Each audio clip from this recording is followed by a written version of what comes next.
Hey everybody, my name is Marcel Irnie with IrnieracingNews. I'm going to read you guys a book by Emmanuel Goldstein from George Orwell's 1984 novel that has a lot of information that we can relate to today in the world and Canada. And so the book is called The Theory and Practice of Oligarchical Collectivism by Goldstein. And I'm going to just jump ahead and read the part, Chapter 3, War is Peace. I believe if you guys haven't read the book 1984, this is one of the most important things that I can pass the information on. So, let's start. War is Peace. The splitting up of the world into three giant superstates was an event which could be, and indeed was foreseen before the middle of the 20th century. With the absorption of Europe by Russia and the British Empire by the United States, two of the three existing powers, Eurasia and Oceania, were already effectively in being. The third, East Asia, only emerged as a distinct unit after another decade of confused fighting. The frontiers between the three superstates are in some place arbitrary, and in others they fluctuate according to the fortunes of war, but in general they follow geographical lines. Eurasia comprises the whole of the northern part of the European and Asiatic landmass, from Portugal to the Bering Strait. Oceania comprises the Americas, the Atlantic Islands, including the British Isles, Australasia, and the southern portion of Africa. East Asia, smaller than the others, and with a less definite western frontier, comprises China and the countries to the south of it, the Japanese islands, and a large but fluctuating portion of Manchuria, Mongolia, and Tibet. In one combination or another, these three superstates are permanently at war, and have been so for the past 25 years. War, however, is no longer the desperate, annihilating struggle that it was in the early decades of the 20th century. It is a warfare of limited aims between combatants who are unable to destroy one another, have no material cause for fighting, and are not divided by any genuine ideological difference. This is not to say that either the conduct of war or the prevailing attitude towards it has become less bloodthirsty or more chivalrous. On the contrary, war hysteria is continuous and universal in all countries, and such acts as raping, looting, and slaughter of children, the reduction of whole populations to slavery, and reprisals against prisoners, which extend even to boiling and burning alive, are looked upon as normal, and when they are committed by one's own side and not by the enemy, meritorious. But in a physical sense, war involves very small numbers of people, mostly highly trained specialists, and causes comparatively few casualties. The fighting, when there is any, takes place on the vague frontiers whose whereabouts the average man can only guess at, or round the floating fortresses which guard strategic spots on the sea lanes. In the centers of civilization, war means no more than a continuous shortage of consumption goods and the occasional crash of a rocket bomb which may cause a few scores of deaths. War has in fact changed in character. More exactly, the reason for which war is waged have changed in their order of importance. Motives which were already present to some small extent in the great wars of the early 20th century have now become dominant and are consciously recognized and acted upon. To understand the nature of the present war, for in spite of the regrouping which occurs every few years, it is always the same war, one must realize in the first place that it is impossible for it to be decisive. None of the three superstates could be definitely conquered even by the other in combination.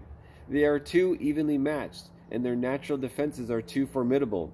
Eurasia is protected by its vast landscapes, Oceania by the width of the Atlantic and the Pacific, East Asia by the fecundity and industriousness of its inhabitants. Secondly, there is no longer, in a material sense, anything to fight about.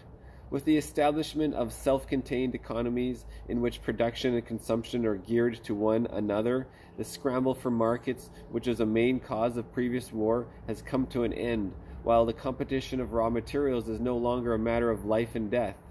In any case, each of the three superstates is so vast that it can obtain almost all the materials that it needs within its own boundaries. In so far as the war as a direct economic purpose, it is a war for labor power between the frontiers of the superstates, and not permanently in the possession of any of them. There lies a rough quadrilateral with its corners at Tangier, Brazzaville, Darwin, and Hong Kong, containing within it about a fifth of the population of the earth. It is for the possession of these thickly populated regions and of the northern ice cap that three powers are constantly struggling. In practice, no one power ever controls the whole of the disputed area. Portions of it are constantly changing hands, and it is the chance of seizing this or that fragment by a sudden stroke of treachery that dictates the endless changes of alignment. All of the disputed territories contain valuable minerals, and some of them yield important vegetable products such as rubber, which is colder climates it is necessary to synthesize these comparatively expensive methods. But above all, they contain a bottomless reserve of cheap labor. Whichever power controls Equatorial Africa, or the countries of the Middle East, or southern India, or the Indonesian archaeological, disposes also of the bodies of scores of hundreds of millions of ill-paid and hard-working coolies. The inhabitants of these areas, reduced more or less openly to the status of slaves, pass continually from conqueror to conqueror, and are expended like so much coal or oil in the race to turn out more arraignments, to capture more territory, to control more labor power, to turn out more arraignments, to capture more territory, and so on indefinitely. It should be noted that the fighting never really moves beyond the edges of the disputed areas. The frontiers of Eurasia flow back and forth between the basin of the Congo and the northern shore of the Mediterranean. The islands of the Indian Ocean and the Pacific are constantly being captured and recaptured by Oceania or by East Asia. In Mongolia, the dividing line between Eurasia and East Asia is never stable. Round the pole, all three powers lay claim to the enormous territories, which in fact are largely uninhabited and unexplored. But the balance of power always remains roughly even, and the territory which forms the heartland of each superstate always remains inviolate. Moreover, the labor of the exploited people round the equator is not really necessary to the world's economy.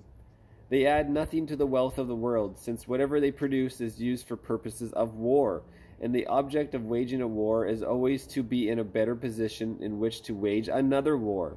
By their labor, the slave populations allow the tempo of continuous warfare to be speeded up.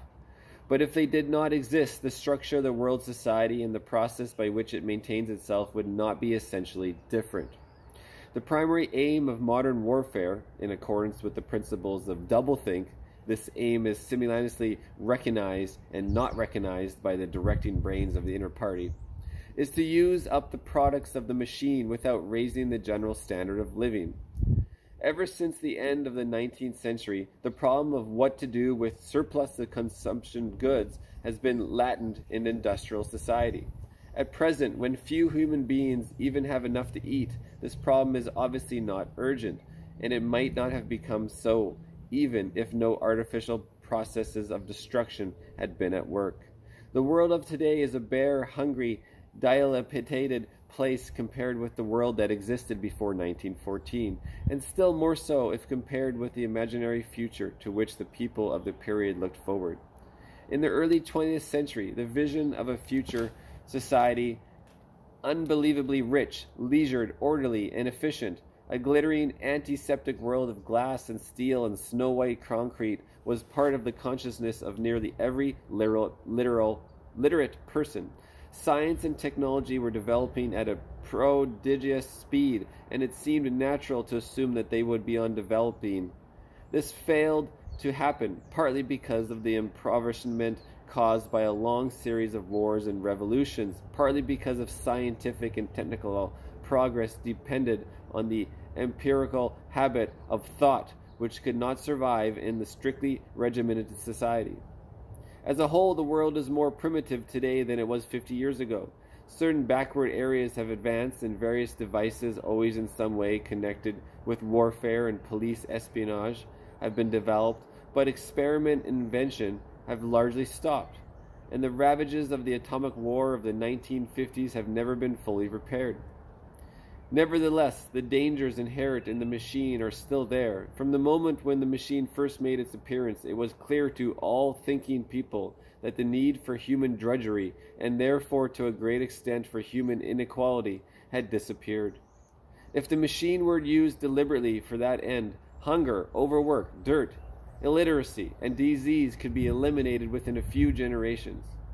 And in fact, without being used for any such purpose, but by a sort of automatic process, the producing wealth, it was sometimes impossible not to distribute. The machine did raise the living standards of the average human being with very greatly over a period of about 50 years at the end of the 19th and the beginning of the 20th centuries. But it was also clear that an all-round increase in wealth threatened the destruction, indeed in some sense was the destruction, of a hierarchical society.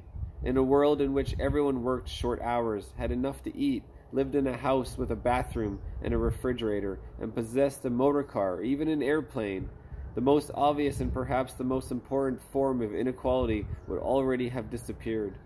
If it once became general, wealth would confer no distinction.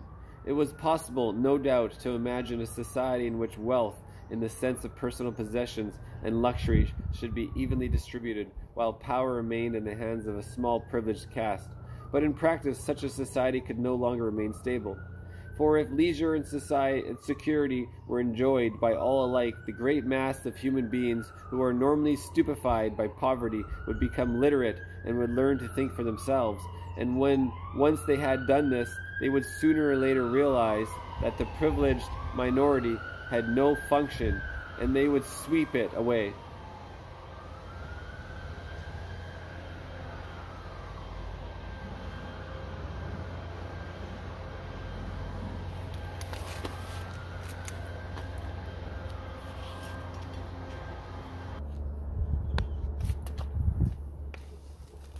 Sorry about that, let me continue. In the long run, a hierarchical society was only possible on a basis of poverty and ignorance. To return to the agricultural past, as some thinkers about the beginning of the 20th century dreamed of doing, was not a practicable solution. It conflicted with the tendency towards mechanization, which had become quasi-instinctive throughout almost the whole world, and moreover, any country which remained industrially backed was helpless in a military sense, and was bound to be dominated directly or indirectly by its more advanced rivals. Nor was it a satisfactory solution to keep the masses in poverty by restricting the output of goods. This happened to a great extent during the final phase of the capitalism, roughly between 1920 and 1940. The economy of many countries was allowed to stagnate. Land went out of cultivation, capital equipment was not added to, great blocks of population were prevented from working and kept half alive by state charity. But this, too, entailed military weakness, and since the privatizations it inflicted were obviously unnecessary, it made opposition inevitable. The problem was how to keep the wheels of industry turning without increasing the real wealth of the world. Goods must be produced, but they must not be distributed. In practice, the only way of achieving this was by continuous warfare. The essential act of war is destruction, not necessarily of human lives, but of the products of human labor. War is a way of shattering to pieces, or pouring into the stratosphere, or sinking in the depths of the sea, materials which might otherwise be used to make the masses too comfortable, and hence, in the long run, too intelligent. Even when weapons of war are not actually destroyed, their manufacture is still a convenient way of expending labor power without producing anything that can be consumed. A floating fortress, for example, has locked up in it the labor that would build several hundred cargo ships. Ultimately, it is scrapped and obsolete, never having brought any material benefit to anyone, and with further enormous labors, another floating fortress is built. In principle, the war effort is always so planned as to eat up any surplus that might exist after meeting the bare needs of the population.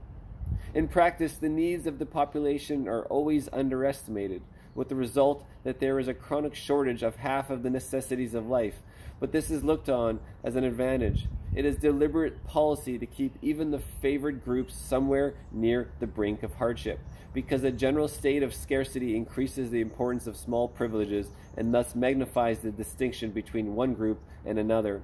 By the standards of the early 20th century, even a member of the inner party lives an austere, laborious kind of life.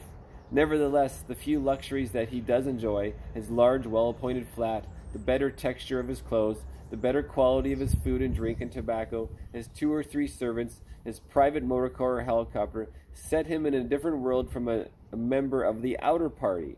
And the members of the outer party have a similar advantage in comparison with the submerged masses whom we call the proles. The social atmosphere is that of a besieged city where the possession of a lump of horseflesh makes the difference between wealth and poverty. And at the same time, the consciousness of being at war and therefore in danger makes the handing over of all power to the small caste seems the natural, unavoidable condition of survival.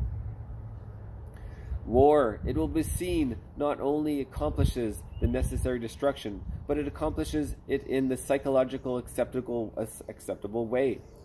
The principle, it would be quite simple to waste the surplus labor of the world by building temples and pyramids, by digging holes and filling them up again, or even by producing vast quantities of goods and then setting fire to them. But this would provide only the economic and not the emotional basis for hierarchical society. What is concerned here is not the moral of the masses, whose attitude is unimportant so long as they are kept steady at work, but the moral of the party itself. Even the humblest party member is expected to be competent, industrious, and even intelligent within narrow limits. But it is also necessary that he should be a crudious and ignorant fanatic whose prevailing moods are fear, hatred, adulation, organistic triumph. In other words, it is necessary that he should have the mentality appropriate to a state of war. It does not matter whether the war is actually happening, and since no decisive victory is possible, it does not matter whether the war is going well or badly. All that is needed is that a state of war should exist.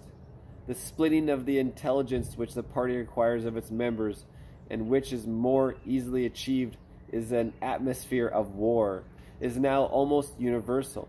But the higher up the ranks one goes, the more marked it becomes. It is precisely in the inner party that the war hysteria and hatred of the enemy are strongest. In his capacity as an administrator, it is often necessary for a member of the inner party to know that this or that item of war news is untruthful, and he may often be aware that the entire war is spurious and is either not happening or is being waged for purpose quite other than the declared ones. But such knowledge is easily neutralized by the technique of doublethink. Meanwhile, no inner party member wavers for an instant in his mystical belief that the war is real and that it is bound to end victoriously with Oceania the undisputed master of the entire world.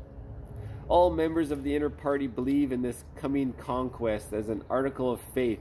It is to be achieved either by gradually acquiring more and more territory and so building up an overwhelming predominance of power, or by the discovery of some new and unanswerable weapon. The search for new weapons continuously, unceasingly, and is one of the very few remaining activities in which the inventive or speculative type of mind can find any outlet. In the Oceania at the present day, science, in the old sense, has almost ceased to exist. In newspeak, there is no word for science. The empirical method of thought on which all the scientific achievements of the past were founded is opposed to the most fundamental principles of INGOSOC, I-N-G-S-O-C. And even technological progress only happens when its products can in some way be used for the diminution of human liberty. In all the useful arts, the world is either standing still or going backwards. The fields are cultivated with horse plows while books are written by machinery. but in matters of vital importance, meaning, in effect, war and police espionage, the empirical approach is still encouraged, or at least tolerated. The two aims of the party are to conquer the whole surface of the earth and to extinguish once and for all the possibility of independent thought. There are therefore two great problems which the party is concerned to solve. One is how to discover against his will what another human being is thinking, and the other is how to kill several 100 million people in a few seconds without giving warning beforehand.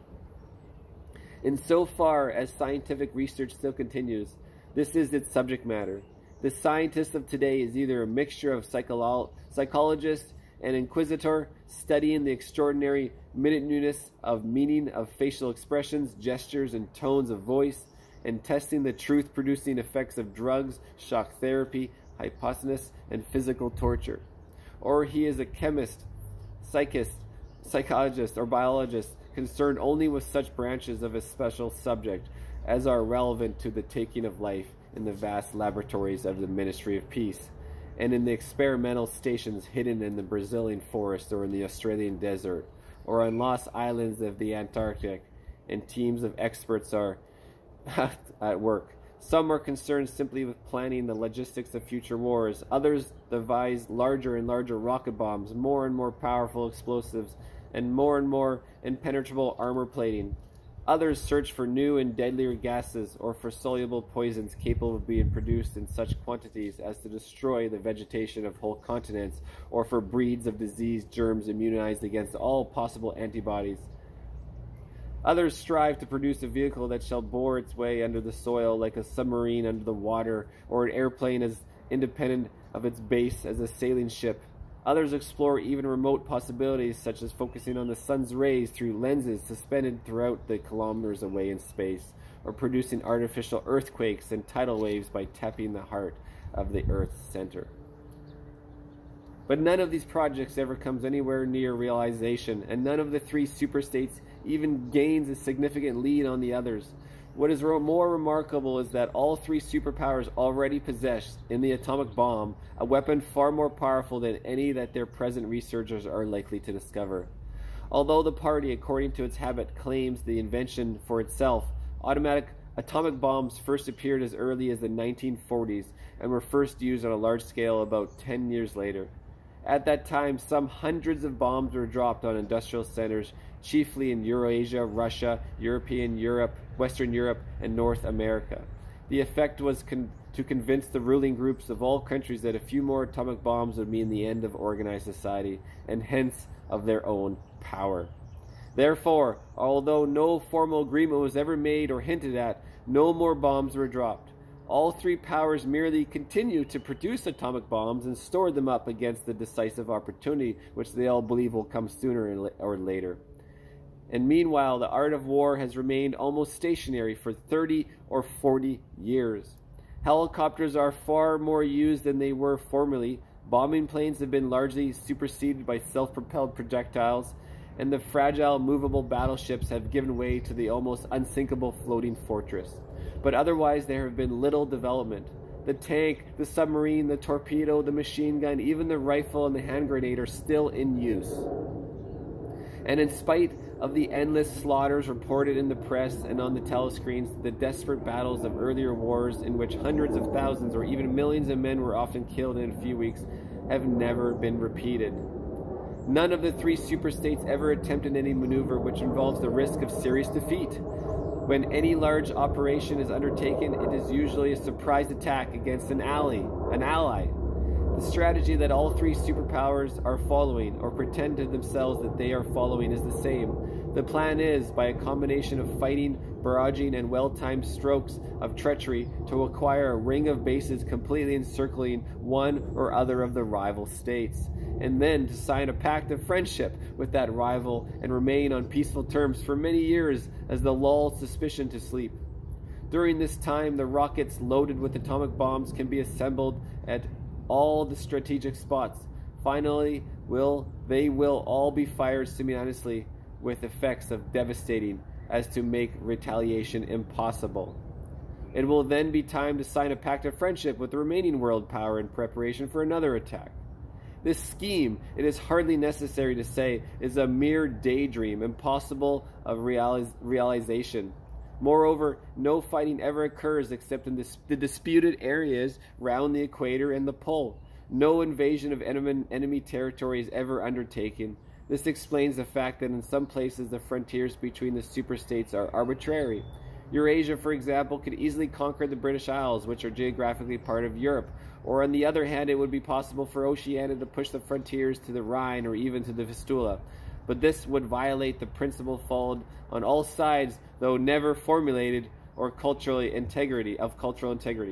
If Oceania were to conquer the areas that used once to be known as France and Germany, it would be necessary either to exterminate the inhabitants, a task of great physical difficulty, or to assimilate the population of about 100 million people, who so far as technical development goes are roughly on the oceanic level.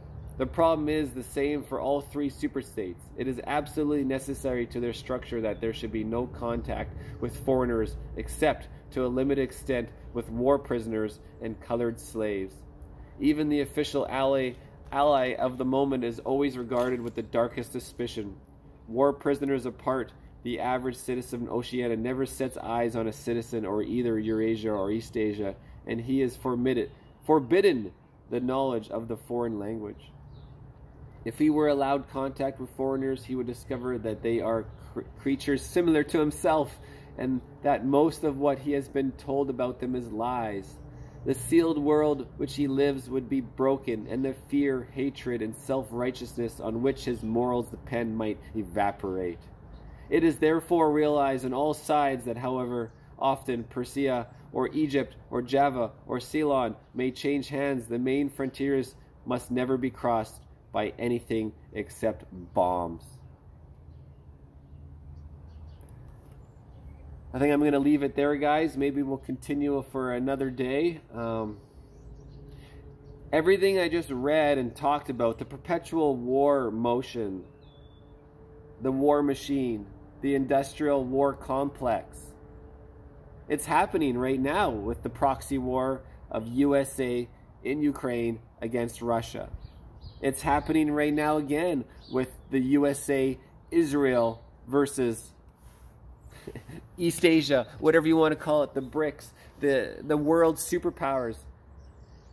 Yet, as you see, there is never an actual attack against the USA or Canada or Germany or Russia. It's always in these proxies that they don't give a shit about. And like you say, we never feel the culture unless you're a world global expedition traveler. You're never going to see the cultures and realize they're all just humans like us. And why would we drop bombs on our fellow humans? I hope you guys have some thoughts about this. Irnieracing News.